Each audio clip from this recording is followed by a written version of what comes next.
Netflix on Tuesday reported soaring profits as subscriptions surged by almost 16 million at the streaming television service during lockdowns to slow the spread of the coronavirus pandemic. After record subscriber additions, Netflix is and will continue to be the media company least impacted by COVID-19, said a marketer forecasting analyst Eric Hagstrom. The business is a near-perfect fit to a population that is suddenly housebound. Netflix made a profit of $709 million on revenue of $5.8 billion in the first 3 months of this year, while the number of paid subscribers grew by 15.7 million from the previous quarter to total nearly 183 million, according to earnings figures. Strict confinement rules are keeping billions of people at home in a bid to curtail the outbreak, effectively providing an enormous captive audience to entertainment giants competing in the streaming market. We're acutely aware that we are fortunate to have a service that is even more meaningful to people confined at home, and which we can operate remotely with minimal disruption in the short to medium term, Netflix executives said in a letter to investors. Like other home entertainment services, we're seeing temporarily higher viewing and increased membership growth. Netflix expects viewing and membership growth to decline as coronavirus concerns abate and people can move about more freely.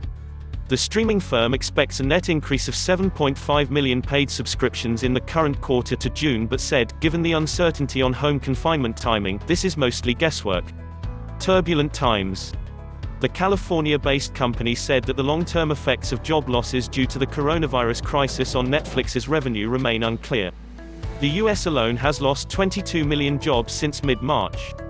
In our 20-plus year history, we have never seen a future more uncertain or unsettling, Netflix executives said. The company's shares danced fractionally around their closing price in after-market trades that followed the release of the earnings report.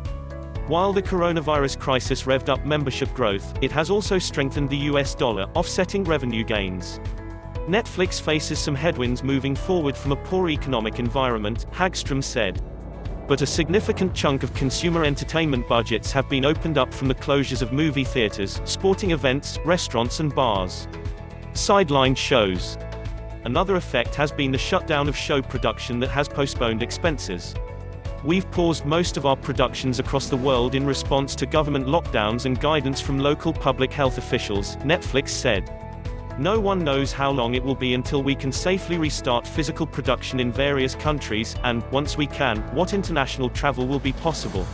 Streaming television service competitors are in the same situation, but Netflix has a library with thousands of titles and an array of show launches ready for release, its executives noted. Our member satisfaction may be less impacted than our peers by a shortage of new content, but it will take time to tell, Netflix said. The Walt Disney Company in early April said its television streaming service had already 50 million paid subscribers just 5 months after its launch in the US. Disney Plus subsequently rolled out in India and 8 Western European countries as well. I have been so impressed with Disney Plus execution, my hat is off to them, Netflix chief executive Reed Hastings said in an earnings presentation. Are we kicking up our kids and family animation? You bet. We are both going to do good work. The major challenge for Netflix and other leading streaming subscription services, in particular Disney Plus, will be, not just attracting new subscribers after lockdown, but perhaps more importantly, retaining existing ones, said FutureSource analyst David Sidebottom.